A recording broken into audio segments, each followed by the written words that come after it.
I want to make sure that there's a balance in my life, that I put a certain amount of time to self-care and also investment in my future, my physical future, and my health, and then also my mental wealth, knowing that I'm doing all of this for something. Like, war is for peace. So if I'm out fighting every day, it has to be for some kind of peace. So when I walk the dogs and when I swim in the pool, at least I can appreciate what I'm fighting for. And when I'm doing the yoga and hitting the bag, I know that it's making my girl happy, and I know that it's making my body happy. And at the end of the day, when I do all those things, especially when I'm too high and I jump in the pool, I'm reset. If I'm stressed out, I really, I hit the bag, or when I do the yoga, I just feel good about myself because I knew that I did everything I could do to make sure I'm 100 so that I can help everybody. No, I appreciate that, Dane, because again, I know the level of stress, that you could potentially be under on an ongoing basis. Being a person who's kind of spend time with you from almost sun to sundown, I know that it's constant, and you have, you definitely found a way to balance this out a lot. And like I said, I've seen the work that you do, and I understand that there's definitely a need to balance that out. So I definitely thank you for sharing that. Amani Scott. I mean, I know you're on here, and if I'm not mistaken, Oh no, I can talk to him. You are a lawyer as well, and I know you're Hello? a sports agent. You're a lot of things, man. Yeah, it's good. I know that you've gone through some stressful times as well. And no, we're good now. I just wanted to know, obviously you manage, some athletes as well. Have you been able to pick up any tips from them to kind of help ground you in the stuff that you have to do? Oh yeah, definitely. I think for us, what I like to do is start the days early, and having a routine first thing when you start the day for yourself is very important. So we grew up in a home where we meditated in the morning before going to school, right? So like as a kid growing up, it was kind of weird, kind of like an outlier and kind of embarrassed talking about that kind of stuff in elementary school and junior high school, but then when you get older, in real world, you sort of, the first thing I did when I was in law school was sort of go back to those techniques and those tools because it started to help me get through things as you go through life. And even now, you sort of fall off the wagon, but then the first thing I do is I go back to 5:30 in the morning. I'm up, say our prayers, light a candle, and really spend some time before the day starts. What panel we did today? What was that? Sort of clearing and cleansing and thinking about and building up that energy. Because then once you're out there, you're bombarded. The guys that I work with, a lot of the athletes, there's no substitute for moving your body on a daily basis. Like the sister Latoya said, there's no substitute for that. Something else that I got into, we got away from is a way to get your feet on actual ground during the course of the day or what have you, or in the week. Don't go where, we're all in this concrete jungle. Don't lose connection. That physical connection with Mother Earth is invaluable. We are electrical beings, right? We're spiritual beings, and having this electrical experience, and the Earth, the polar connection to that Earth, is very necessary. So if you take your shoes off at some point in time during the week, as often as you can, get your feet on soil, get your feet in the grass, get your feet in the dirt, barefoot in the dirt. Does wonders, I think, to calibrate. So yeah, I'm big on, I give all of the athletes, all the guys I work with, I give them books. I'll give them history books. I also try to give them some metaphysics. Always try to give them something that works on their cognition. So yeah. Who you working with right now, Amani? We have some really cool clients. Don't do name drops. So NFL, we're working with Cy Jones now. He's a cornerback. Some basketball players we work with now. We just started working with the Kyrie Irving Foundation. So we're legal counsel for him now. He's doing some really great things. Actors, have some great writers and musicians who we work with as well in the industry. A couple of young people coming out now with TV projects. So the reason why I wanted to make sure that to highlight you a bit, Amani, is because I do know quite a bit of what you do on a day-to-day basis, and your interaction with people is constant, and you got to figure a way sometimes to detach, because it's always business from the time you wake up till the time you go to sleep, and even while you sleep. So I know that you consistently try to find ways, and sometimes it's about just getting together with you and Dr. Small, and just smoking a cigar. So I understand that we find ways to kind of balance that out. But I think what I take from what you just said, Armani, is that we got to do it consistently. And Shantae talked about it earlier. It's got to be consistent. Or better yet, when you feel it, when you know something is off, it's probably off. So let's do something about it. So I think it's really important that today's meeting went the way it did. I think it was, like I said, predestined to happen this way.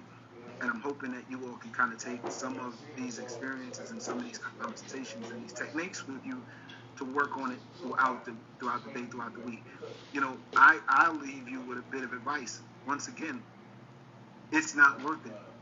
It's not worth stressing over things and people that you can't change. And we already expect that the DOE is going to do what they do. We know they're going to say what they're going to say. You got to find a way to filter that thing out the moment it gets you. Because I'm telling you, I am so surprised that so many principals speak to me about anxiety attacks and stressful moments.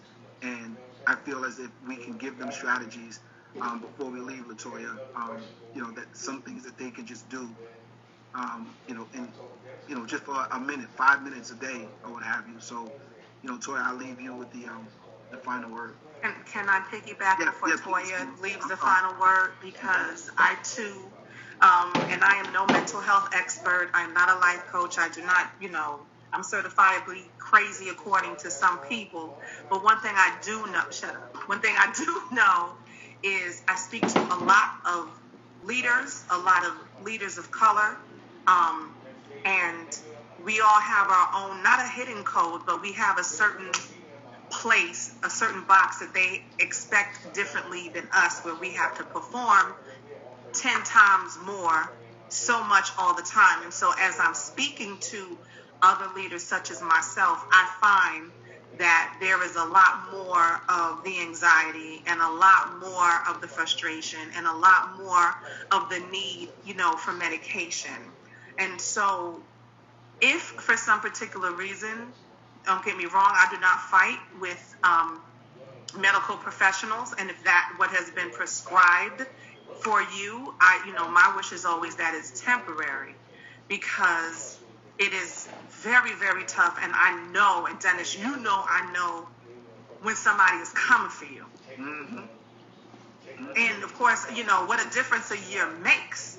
But when somebody is coming for you and you can't sleep and you can't function, and then you're gaining, as Latoya talked about, all that stress in your midsection, and all of us, whether it was a COVID 10 or 15 or just the DOE 40, know what I'm talking about. But in particular, Miss Latoya, if you can, not that I'm asking you to fully disaggregate, but there is a certain level, because women and men actually harbor their energy and their weight and their beings very differently. If you can speak to those both sides, because for those sisters who are on today, I know how emotional we are, and it doesn't say that brothers are not emotional, but we as God's beings actually react different kinds of ways. And so if you can also, in your closing, kind of take that into account and see what our next steps for as a people, and as for men and as for women.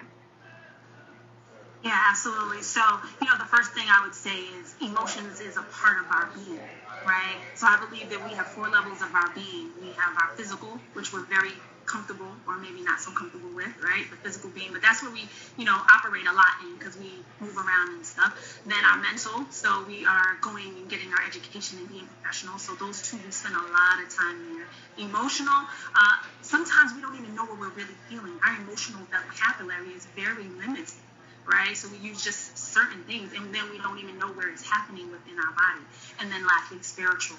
So all 4 of those beings. So our emotions are really just energy in motion, Now we've attached a connotation to whether if we're feeling happy, that's a good one, and we want to run to that. And then when we feel sad, that's when we don't want to talk about, we don't want to mention at all. When it's really just there to teach us something. And if we begin to attend and befriend it and allow it to just be a part of our being and move through us for a lesson of a higher purpose, then we can embrace that emotion a little bit differently. And so it's about the way we hold the mindset of what each emotion means. It's a fact that we are feeling it, and if we can get in tune with where we're feeling it, but the feeling may not be factual, because it's all starting in our mind. So whatever the story we're creating and we're holding in our mind, that's what we will see outside. Once we change our thought, now the situation may not change at all. It may look the exact same, but the way I feel about the situation will be completely different because I'm holding a different thought. So that's where it starts. And so for women, yes, we do hold different emotions because we're not. So we joke about this all the time, right? So when you think about, in the past, like when guys get together, they're going to go play basketball, they're going to do this, they're moving their bodies. So constantly releasing the energy. When women get together, we're going to go to brunch, we're going to go sit down, right? So we're not moving the energy. It's about just having a space of release. And that's why before I even got on the call, I told Dennis, I just love the idea of having this space for principles. And now that I'm on it, I'm like, this is so dope because we have to have a space where we feel comfortable so that we can reveal what's going on because we can't heal anything that we're not going to be willing and brave enough to reveal, right? So this is what it's created here. And from that step, we can begin to release. So the releasing looks like just what we did today. It's very simple. You get to create however much time you want to dedicate to yourself. And like I said, start small. It's the small, consistent steps that makes profound changes. And you can do 1 minute every so often throughout the day, so it's a part of your day. 1 minute of just breathing. So when we just sat and we just did 4-part breathing, connecting to every part of your breath. We're moving so fast, we're breathing from our chest, not breathing from our abdomen. 2 inches below our belly button, 2 inches inside. That's our energy center. That's where we get all of the energy for the day. So remember, you saw the diagram creating that heat here. So allowing that part of our body to be really hot and activating it through belly breathing. Simple, quick, you don't have to buy nothing, go anywhere, you have it all the time, your breath. That's one great thing. This just jumped into my mind, so I'm going to share it because it must be a reason for somewhere. Somebody needs to hear it. So if anyone has issues sleeping, right? Because usually we have issues sleeping because we're thinking about what we didn't do today, what we got to do tomorrow, and then we can't go to sleep, but we really are tired, right? So while you're laying there, that means all the energy is in your head. Bringing your energy down to your feet, like Brother Armani mentioned, that is absolutely great offerings to put your feet in the earth. But as you're lying down, you pretend that your feet and just tap your toes. Tapping your toes will bring your energy down to your feet so that all that energy in your head can go down to your feet and you can fall asleep. So if anyone has any of those issues, just tap your feet as you lie down. Just tap. And then it's almost like counting sheep, right? That scenario that you've lived with us before, and you'll find yourself going to sleep. Throughout the day, another really great one is calisthenics. And this might be one like sometimes women are like, I don't want to do. But it really does open up your chest, especially push-ups. That's a really great, and I know I said the word push-up. Y'all like, what? But it really does help open up your chest. So it's very important. Remember, stress lives in your chest. All of these heavy emotions, they're not somewhere out there. They're living in your body. So we have to do something with our body. And anytime, so when I was younger, I just thought when people got old, then they just kind of got sick. I have a different thought right now. What I believe is that over the course of time, holding on to these emotions in certain parts of your bodies create your body at a dis-ease, right? Your body is created at ease, but then when you continue to hold on to your stress, you continue to hold on to your anger, or you continue to hold on to your fear, it manifests itself in your organs. And over the course of time, it starts to make it not at ease. So doing something that gets your heart rate up, right? Whether it's jumping jacks, squats, push-ups. That's really good. Just do it for 1 minute. That's it. Breathing. belly breathing is the best thing that I recommend, not necessarily chest breathing. You do that throughout the day. And then, like you saw us do today, just stretching, neck rotation, shoulder rotations. It's funny because when I started in this practice, I realized, like, I love basketball. So when I would watch basketball, I would see when they get stressed, they just do this real quick. You just get yourself ready, right? So we know all that we need to do to heal ourselves. But the conditioning that we have gotten was to look on the outside instead of healing ourselves from the inside. Our power lies within. And now we're just tapping into that so that we can be our greatest beings, right? And so breathing, stretching, tapping, heat. However you want to do it, whenever you want to do it, just do it daily, right? So because we cannot give what we do not have. We want to give this pure light and bright energy. Again, thank you. Any questions? Because I definitely would love to take any questions you have. If you need anything more specific, I'm also going to put my email in the... Because I really just want to support however I can. Thank you, Ms. Latoya. Can I say something before you go? Yes, please. So I just want to say that we've been working with Brain Power for about a good maybe 3 years now, and maybe I'll be our 4th year, and it is part of our school community. Our students really respond well to it. You'll see our teachers go on Brain Power class. If you want another awesome video in our Black Excellence series, check out the video right there next to me. I think you'll enjoy it. Continue to believe, and I'll see you there.